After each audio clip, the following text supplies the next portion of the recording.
Hello student, आपका हमारे YouTube channel Hemant class में स्वागत है। आज हम लोग जो है क्लास 10th में जो है पहला चैप्टर फिजिक्स का पढ़ेंगे जिसका नाम है लाइट। तो आज हम लोग लाइट के बारे में अच्छे तरीके से पढ़ेंगे। वीडियो को शुरू करने से पहले चैनल को कर दीजिए सब्सक्राइब, ज़्यादा से ज़्यादा लोगों के पास कर लीजिए शेयर। हम लोग जो है इस वीडियो में जितना भी हो सकेगा जो है उतना अच्छे तरीके से धीरे धीरे एंजॉय पूर्वक पढ़ेंगे। तो शुरुआत करते हैं लाइट से, प्रकाश से। अब देखो प्रकाश होता क्या है, लाइट। तो प्रकाश जो है एक प्रकार की ऊर्जा होती है, एनर्जी होती है। अब इसको हम कैसे कह दें कि प्रकाश एक तरीके की ऊर्जा होती है। तो देखिए क्या होता है, सन आप लोग जानते होंगे, सन सूर्य से क्या होता है, एनर्जी हमें मिलती है। सूर्य से एनर्जी मिलती है ना। विटामिन डी क्या है, एनर्जी ही तो है। सूर्य से हमें क्या मिलती है, एनर्जी मिलती है। और नहीं तो इसका और कैसे फॉर्म है, जैसे सूर्य रहता है तो सूर्य से सूर्य की उष्मा को जो है किसके, प्रकाश को किसके रूप में लिया जाता है, सोलर कुकर में लिया जाता है, सोलर पैनल बनाया जाता है। इसका मतलब कहीं ना कहीं उसके पास एनर्जी तो है ही, ये बात पता चल रही है सूर्य से ही। इसका मतलब जो है प्रकाश एक प्रकार की क्या हो जाएगा, ऊर्जा हो जाएगा। तो ये पॉइंट क्लियर हो गया होगा। प्रकाश एक प्रकार की, लाइट एक प्रकार की क्या है, एनर्जी है। एनर्जी मतलब ऊर्जा है। प्रकाश एक प्रकार की क्या है, ऊर्जा है। इसके बाद देखते हैं कि प्रकाश क्या करता है, हमारी आंखों को सेंस जो है, हमारे सेंस ऑर्गन को सेंसिटिव बनाता है। कहने का मतलब प्रकाश हमारी आंखों को क्या करता है, संवेदित करता है, और जिसके कारण हमें कोई भी ऑब्जेक्ट विजिबल होती है, दिखती है। इसका मतलब जो प्रकाश जो होता है, प्रकाश के कारण हमें वस्तुएं क्या होती हैं, दिखती हैं। अब इसको हम कैसे समझते हैं, तो देखिए आप लोग भी ऑब्जर्व करिएगा। और एक अंधेरा कमरा रहे, लाइट उसकी ऑफ कर दीजिए, उसके बाद किसी भी ऑब्जेक्ट को देखिए, क्या वो दिखेगा, नहीं दिखेगा। वहीं पर अगर क्या हो, लाइट स्विच जो है ऑफ ऑन करके लाइट को जो है जला दें, तो क्या होगा, वो ऑब्जेक्ट सी होने लगती है, दिखने लगती है। ऐसा क्यों होता है, देखिए जब लाइट जलती है तो लाइट से जो प्रकाश रहता है पहले ऑब्जेक्ट पर जाता है, और ऑब्जेक्ट पर जाने के बाद फिर हमारी आंखों तक आता है। कहने का मतलब जो है ये लाइट है और इस वस्तु को हम देख रहे हैं। जैसे मान लो ये बल्ब हो गया, ये बल्ब है, और इसके बाद फिर जिस तरीके से ग्लो कर रहा है, यहाँ पर वो ऑब्जेक्ट है, ये इसका प्रकाश इस ऑब्जेक्ट पर पड़ता है और हम यहाँ से मान लो देख रहे हैं। फिर इसके बाद फिर हमारी आंखों पर जाता है और हमें वस्तुएं क्या होती है, विजिबल हो जाती हैं। ये प्रकाश के कारण है। लेकिन अब ऐसा नहीं होगा कि हम प्रकाश को इस तरीके से देखेंगे, इस तरीके से उसको हम देख नहीं सकते हैं, महसूस कर सकते हैं। तो लाइट को जो है, लाइट के प्रेजेंस में ऑब्जेक्ट को देखा जा सकता है। कहने का मतलब प्रकाश की उपस्थिति में वस्तु को हम देख सकते हैं। लेकिन ऐसा नहीं होगा कि हम प्रकाश को देख लेंगे, लाइट को हम कभी भी देख नहीं सकते हैं। तो यहाँ से कॉन्सेप्ट क्लियर हो गया होगा। अब यहीं से ये पता चलता है कि हमें जो है परावर्तन पढ़ने की जरूरत क्यों पड़ती है, क्योंकि जो वस्तुएं हमें प्रकाश के कारण दिखाई देती हैं, तो इसका मतलब जरूर प्रकाश जो कहीं पर पड़ता है और उसके बाद पढ़ने के बाद फिर वो परावर्तित हो जाता है और हमें वस्तुएं दिखती हैं। तो इसका मतलब हमें परावर्तन पढ़ने की जरूरत है। लेकिन अब यहाँ से दो क्वेश्चन उठता है, परावर्तन क्या हमें दीप्त वस्तुओं के लिए पढ़ना है या फिर अदीप्त वस्तुओं के लिए पढ़ना है। तो पहले दीप्त और अदीप्त वस्तुएं समझ लेते हैं। तो दीप्त वस्तु और दूसरी होती है अदीप्त वस्तु। अब देखो दीप्त वस्तु होगी क्या, दीप्त का मतलब जिसमें खुद का प्रकाश होगा उसको दीप्त वस्तु बोला जाता है। लुमिनस बॉडी और नॉन लुमिनस बॉडी बोलते हैं। तो जिनमें खुद का प्रकाश होगा, खुद का प्रकाश किसमें होता है, सूर्य में खुद का प्रकाश होता है, जलती हुई मोमबत्ती में खुद का प्रकाश होता है, और उसके बाद फिर कोई भी ट्यूबलाइट है उसमें स्वयं का प्रकाश होता है। तो ये सारी क्या हो जाएंगी, दीप्त वस्तुएं आ जाएंगी। तो अगर दीप्त वस्तुओं का एग्जाम्पल लिखना रहे तो आप लोग लिख सकते हैं, सूर्य हो गया, सन, उसके बाद फिर ट्यूबलाइट, और उसके बाद फिर जो है जलती हुई मोमबत्ती बोल सकते हैं। और इसके बाद फिर हम लोग देख लेते हैं, तो यहाँ से दीप्त वस्तुएं जिनमें खुद का प्रकाश होता है, मतलब जो खुद प्रकाश लाइट को क्रिएट करते हैं, उनको दीप्त वस्तु बोला जाता है। अदीप्त वस्तु क्या होती है, देखो अदीप्त वस्तु उसको बोला जाता है जिनमें खुद का प्रकाश नहीं होता है। इसमें जो है सन तो रहता है, सूर्य तो रहता है, इसमें सूर्य नहीं आएगा, सॉरी इसमें सूर्य नहीं आएगा। अदीप्त वस्तुओं में क्या हो जाएगा, जिनमें खुद का प्रकाश नहीं रहता उनको अदीप्त वस्तुएं बोला जाता है। अब खुद का प्रकाश किसमें नहीं होता है, लकड़ी में खुद का प्रकाश होता है, लकड़ी में नहीं होता है। इसके बाद फिर जो है बेंच हो गई, बुक हो गई, इस सब में क्या है, खुद का प्रकाश नहीं है, ये क्या है, अदीप्त वस्तुएं हैं। अब हमें जब परावर्तन पढ़ना है तो इनके लिए नहीं पढ़ना है, अब इनसे तो प्रकाश का स्रोत निकल ही रहा है, ये तो हमें डायरेक्ट विजिबल हो जाएगा। अगर हम देखेंगे ये तो हमें डायरेक्ट विजिबल हो जाएगा, जो भी स्रोत है वो तो हम ट्यूबलाइट को देखो या फिर जलती हुई मोमबत्ती को डायरेक्ट उसी को देखो तो खुद ही विजिबल हो जाएगा। जो हम परावर्तन पढ़ते हैं किसके लिए पढ़ते हैं, अदीप्त वस्तुओं के लिए पढ़ते हैं। क्यों पढ़ते हैं, क्योंकि अदीप्त वस्तुओं पर ही प्रकाश गिरता है और हमारी आंखों पर जाता है, तो इस कारण से हमें प्रकाश को पढ़ना रहता है। वहीं पर हम लोग जो है प्रकाश में फिर दूसरा है अपवर्तन क्यों पढ़ते हैं। अपवर्तन में क्या रहता है, अगर कोई भी सिक्का है जो है पानी में गिरा है तो उसको बाहर से देखने पर वो उठा हुआ दिखाई देता है। कहने का मतलब उसमें प्रकाश एक मीडियम से दूसरे मीडियम में चली जाती है और उसके लिए हमें अपवर्तन पढ़ना पड़ता है। तो कहीं ना कहीं इसको अगर हम वर्तमान जीवन से कोरिलेट करेंगे तो बहुत अच्छा लगेगा पढ़ने में। यहाँ से ये पता चल गया कि अदीप्त वस्तुओं के लिए हम क्या पढ़ते हैं, परावर्तन पढ़ते हैं। तो परावर्तन देखने से पहले हम लोग कुछ लाइट्स की प्रॉपर्टीज को देख लेते हैं। तो देखो लाइट की प्रॉपर्टी क्या है, जो लाइट होता है वो किस मीडियम में जाता है।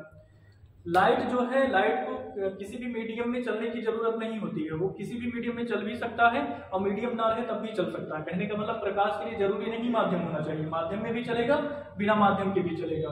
तो प्रकाश यहाँ से क्या हो जाएगा, प्रकाश वैक्यूम में ट्रेवल करता है, निर्वात में चल सकता है।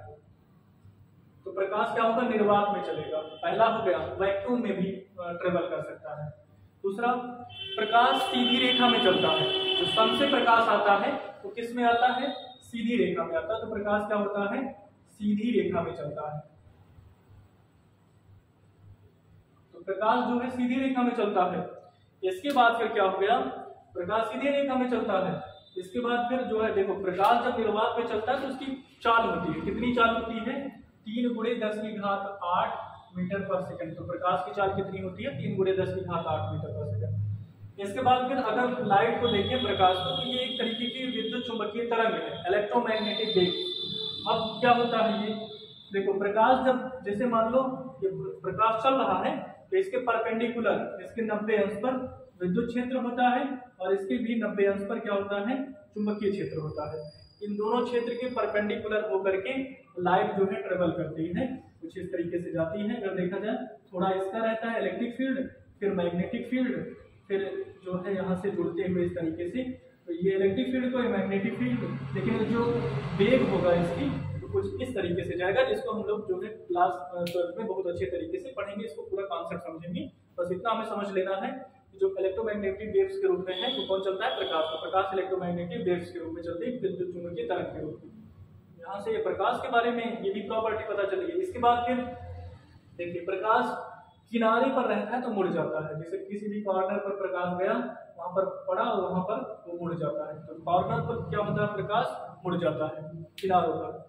इसके बाद फिर लाइट के बारे में अगर और बात करें तो लाइट जो होती है उसका अगर देखा जाए कितना होता है, एंगस्ट्रॉम में वैल्यू, उसकी तरंगदैर्घ्य क्या होती है, वेवलेंथ। तो लैम्डा = 3900 एंगस्ट्रॉम से होकर के 7800 एंगस्ट्रॉम होता है। एंगस्ट्रॉम क्या होता है, ये भी जो है दूरी का मात्रक रहता है। तो 1 एंगस्ट्रॉम बराबर होता है 1 × 10⁻10 मीटर। इसी तरीके से अगर मान लो कभी पूछा जाता है 1 माइक्रोन बराबर कितना होगा, तो 1 × 10⁻6 मीटर होगा। तो यहाँ से ये सारे यूनिट्स हैं। नैनोमीटर पूछा जाएगा तो 10⁻9, पिकोमीटर 10⁻12। ये सिंपल रूप से पता होना चाहिए। तो जो वेवलेंथ होती है, अब वेवलेंथ किसको बोलते हैं, अब यहाँ से समझते हैं। 1 सेकंड में जो जितना कंपन कोई वस्तु करती है उसको बोलते हैं, 1 सेकंड में किए गए कंपनों की संख्या को फ्रीक्वेंसी बोलते हैं। अब ये मान लो इस तरीके से जा रही है, तो यहाँ अब इसका श्रिंग इसको बोला जाएगा और इसको गर्त बोला जाता है। तो श्रिंग से श्रिंग के बीच की दूरी या गर्त से गर्त के बीच की दूरी को क्या बोला जाता है, तरंगदैर्घ्य बोला जाता है, लैम्डा कहा जाता है। तो यहाँ से जो है इसको लैम्डा बोला जाएगा। इसका मतलब जब प्रकाश चलती है इस तरीके से, तो उसका श्रिंग से श्रिंग के बीच की दूरी या गर्त से गर्त के बीच की दूरी कितना होता है, 3900 एंगस्ट्रॉम से 7800 एंगस्ट्रॉम तक होता है। और इसके बारे में हम लोग 9th में जो है पढ़ते हैं, या फिर सिंपल हार्मोनिक मोशन में और ये बहुत ज़्यादा इंपॉर्टेंट है। वेवलेंथ क्या होता है, फ्रीक्वेंसी क्या होता है, तो जो है इसको भी हम लोग देखेंगे। लेकिन यहाँ तक ये वेवलेंथ की जरूरत थी तो मैंने समझा दिया क्या होता है। तो यहाँ से बेसिकली इतने पॉइंट्स बने। उसके बाद फिर अगर देखा जाए तो प्रकाश खुद नहीं दिखता है, प्रकाश के कारण वस्तुएं दिखती हैं, तो ये भी एक पॉइंट हो जाएगा। तो ये सारे पॉइंट्स हैं प्रकाश की प्रॉपर्टीज के बारे में, प्रकाश के गुणों के बारे में। इतने पॉइंट्स को हमें ध्यान रखना है और प्रकाश क्या होता है समझ गए होंगे। अब हम लोग ये देखते हैं कि जो प्रकाश का परावर्तन होता है वो क्या होता है। तो जो है हम लोग देखते हैं प्रकाश का परावर्तन क्या होता है। तो परावर्तन क्या होगा, जिसको बोला जाता है रिफ्लेक्शन, रिफ्लेक्शन बोला जाता है परावर्तन। अब देखो परावर्तन क्या होगा, अभी ये बताएं अधिक वस्तुओं के लिए लागू होता है। जैसे जब कोई लाइट जो है प्रकाश को मानते हैं, कोई प्रकाश का स्रोत है, किसी वस्तु पर पड़ा, मानते हैं यहाँ पर वस्तु है, या फिर ये वस्तु को हम मान लिए कि क्या है, ये एक चमकदार सतह है, प्लेन बोलते हैं इसको, चमकदार सतह है। तो जब कोई प्रकाश किसी चमकदार सतह पर पड़ता है और पड़ने के बाद फिर वो उसी मीडियम में, उसी माध्यम में लौट जाता है, तो इस फिनोमिना को बोलते हैं, इस घटना को बोला जाता है प्रकाश का परावर्तन। तो आपतित किरण हो जाएगी इंसिडेंट रे, आपतित किरण, ये हो जाएगा परावर्तित किरण, ये हो जाएगा आपतन बिंदु, जहां पर ये इसको बोला जाता है इंसिडेंट रे, रिफ्लेक्टिव रे, और ये प्लेन मिरर हो गया, लाइन पॉइंट ऑफ इंसिडेंस, और ये क्या हो जाएगा नॉर्मल, अभिलंब। तो देखो यहाँ पर हमें परावर्तन में क्या ध्यान रखना है, जब कोई प्रकाश की किरण एक माध्यम से चलती है और वो उसी माध्यम में जो है लौट जाती है टकराने के पश्चात, तो इस घटना को परावर्तन बोला जाता है। और अच्छे तरीके से कहना प्लेन मिरर इसलिए लिया जाता है क्योंकि इसमें जो है परावर्तन बहुत अच्छे तरीके से होता है। अगर ये खुरदुरा रहेगा तो परावर्तन होने में प्रॉब्लम्स आती है, इसलिए प्लेन मिरर लिया जाता है। तो इसका मतलब जो है, जब कोई अगर सिस्टमैटिक ढंग से देना हो तो इसका मतलब जब कोई प्रकाश की किरण किसी चमकदार सतह पर पड़ती है तो चमकदार सतह पर पड़ने के बाद फिर वो उसी मीडियम में वापस लौट जाती है, और इस घटना को प्रकाश का परावर्तन कहते हैं। तो परावर्तन आएगा तो इतना लिख देंगे। इसके बाद इसके दो नियम है। तो जो किरण आ रही है इसको बोलते हैं आपतित किरण, और जो किरण निकल जा रही है इसको बोलते हैं परावर्तित किरण। और ये क्या है, अभिलंब है, ये क्या है, इंसिडेंट पॉइंट है। अब ये तीनों क्या है, एक ही प्लेन में लाई कर रहे हैं, एक ही प्लेन में। अब जैसे मान लो प्लेन किसको बोला जाता है, जो दो डायमेंशन में हो। जैसे इसमें क्या है, लंबाई चौड़ाई, मोटाई बहुत कम है, नेग्लिजिबल माना जाता है। जैसे हम लोग जो है इसको लिए हैं, ये क्या है, प्लेन मिरर है, प्लेन है, कहने का मतलब जो है प्लेन में क्या होगा, उसकी मोटाई जो है नेग्लिजिबल माने है, लंबाई चौड़ाई है, तो ये प्लेन होगा। प्लेन हमेशा 2D में होता है। ये हो गया इंसिडेंट रे, और ये हो गया रिफ्लेक्टिव रे। और उसके बाद फिर मान लेते हैं जो है ये मेरा थंब जो है, ये फिर ये पूरा क्या हो जाएगा, पूरा मेरा हैंड ये पूरा हो जाएगा नॉर्मल। अब ये इंसिडेंट पॉइंट हो जाएगा। कहने का मतलब ये भी इसको देख सकते हैं कि ये सब क्या है, एक ही पॉइंट्स पर लाई कर रहे हैं, एक ही पॉइंट पर है, यही पॉइंट है। तो पहला नियम यही हो जाता है कि इंसिडेंट रे, रिफ्लेक्टिव रे और point of incidence of point of normal. कहने का मतलब आपतित किरण, परावर्तित किरण और आपतन बिंदु पर अभिलंब, तीनों एक ही प्लेन में लाई करते हैं, एक ही प्लेन में रहते हैं। तो पहला नियम ये हो जाता है। दूसरा, आपतन कोण का मान I और परावर्तन कोण का मान R, ये दोनों क्या होता है, बराबर होता है। एंगल I इक्वल टू क्या होता है, एंगल R के बराबर। अगर एंगल I 30 डिग्री है तो ये फिर एंगल R कितना हो जाएगा, 30 हो जाएगा। लेकिन अब ध्यान देना यहाँ पर 2-3 क्वेश्चन अगर हम बनाएं, ये है अगर ये 30 है और पूछ लिया गया हमसे कि R बता दो कितना होगा, R कोण R का मान, तो क्या बताएंगे, ये पूरा कितना हो जाएगा, 90 होगा। और ये कितना हो जाएगा, तब I बराबर क्या होगा, 90 माइनस 30 कितना आ जाएगा, 60। तब ये आ जाएगा 60। जब I कितना आ जाएगा 60 तो R भी कितना हो जाएगा, 60 हो जाएगा। तो इस पॉइंट्स को ध्यान रखिएगा। यहाँ से कभी कभी इस तरीके से पूछा जाएगा क्वेश्चन, थोड़ा घुमाने वाला रहेगा। तो ये दिया रहेगा, ये है 60 और पूछा जाएगा I का मान, ये प्लेन मिरर के लिए है। अब ये पूरा आप इसमें फिर यही करेंगे, 90 निकालेंगे तो R बराबर क्या हो जाएगा, 90 माइनस 60 कितना हो जाएगा, 30। ये 30 आ जाएगा। जब R 30 आ गया तो क्या होगा, I भी 30 आ जाएगा। तो R बराबर 30 रखेंगे तो I बराबर भी 30 आ जाएगा। तो इस तरीके से जो है हम लोग जो है इंसिडेंट एंगल निकाल लेंगे। कहने का मतलब आपतन कोण और परावर्तन कोण जिस भी तरीके से किया होगा। अब इन दोनों पढ़ने के बाद ये मत दिमाग लगाइएगा कि यहाँ पर 30 है तो फिर यहाँ पर ये पूछा गया तो हम 60 में से घटाएं तो यहाँ पर 60 कर दें, ऐसा नहीं करना है।